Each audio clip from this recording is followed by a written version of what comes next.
खबर हो सच्ची, जहां आवाज हो बेबाक, जहां हर खबर पहुंचे से पहले वहां नाम सिर्फ एक, सिटी स्टार न्यूज। सच की आवाज, जनता का भरोसा, सिटी स्टार न्यूज। बोडेली में भारी बारिश से हुआ जलभराव, 27 लोगों का हुआ रेस्क्यू। जिला कलेक्टर गर्गी जैन ने किया मौके का निरीक्षण। मौसम विभाग की भारी से अति भारी बारिश की चेतावनी के बीच बोडेली शहर में लगातार हुई मूसलाधार बारिश से जनजीवन प्रभावित हो गया। दोपहर 4 से 6 बजे के बीच करीब 4 इंच बारिश होने से दीवान फलिया और वर्धमान नगर क्षेत्र में पानी भर गया।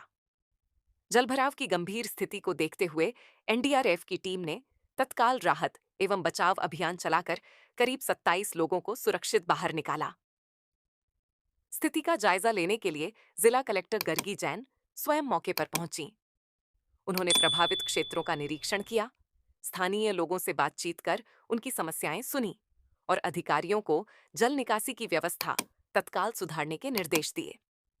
कलेक्टर ने प्रशासन को लगातार सतर्क रहने तथा नागरिकों की सुरक्षा को सर्वोच्च प्राथमिकता देने के निर्देश भी दिए।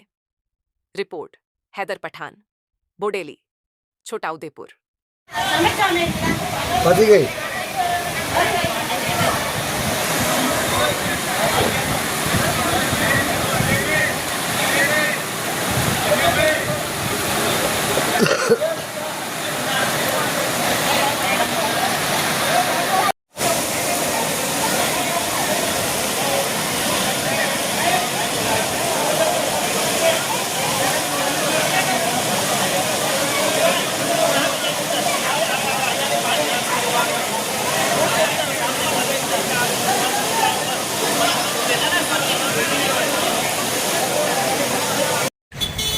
બોડેલી નગરપાલિકા પહેલી વખત સ્થાપિત થઈ એમને ગરનાળાનું આયોજન કર્યું।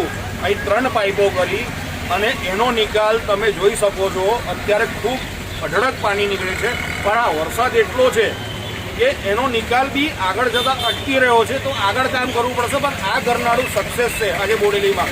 એના માટે હું નગરપાલિકાનો અમે તમામ વ્યક્તિ ધન્યવાદ આભાર કરીએ છીએ। દીવાન ફળિયામાં અત્યારે પાણી ભરાયું છે। છોટાઉદેપુર જિલ્લા કલેક્ટર પણ આવી ગયા હતા અને લોકોને કાઢવા માટેની તજવીજ છે। તમારે શું કહેવું છે, કઈ પરિસ્થિતિ છે અત્યારે? અમારે એવું કહેવું છે કે પાણી તો સમસ્યા દર વર્ષે આવી રહી જ છે અને જે જેમ નારું નહીં બને જે બતાવ્યું હતું અને કંઈ ફોટા પાણી જતા રહ્યા છે। દર વર્ષે આવે છે, ફોટા પાણી જતા નારાનો કોઈ ઉલ્લેખ કરતા નહીં એ લોકો, અને જે ભૂગરા નહીં નીકળે તો આ સમસ્યા રહેવાની। અને કલેક્ટર સાહેબ એ ખાલી દેખી ગયા છે। દર વર્ષે કલેક્ટર સાહેબ આવે છે, કશું કરનાર નહીં, ખાલી એટલું જ કહે છે ગૌચર જમીનો છે એ કરીશું અમે, પણ ગૌચર જમીનો પણ માણસો તો થઈ રહ્યા છે, જાનવર થોડા રહે છે સાહેબ। બસ આવું જતા રહે છે, ફોટા પાણી જતા રહે છે અને કહે છે ગૌચર જમીન છે, બસ જતા રહે, પછી કોઈ આવતું નહીં। હવે આ વરસાદ બંધ થાય કોઈ સાહેબ આવે નહીં।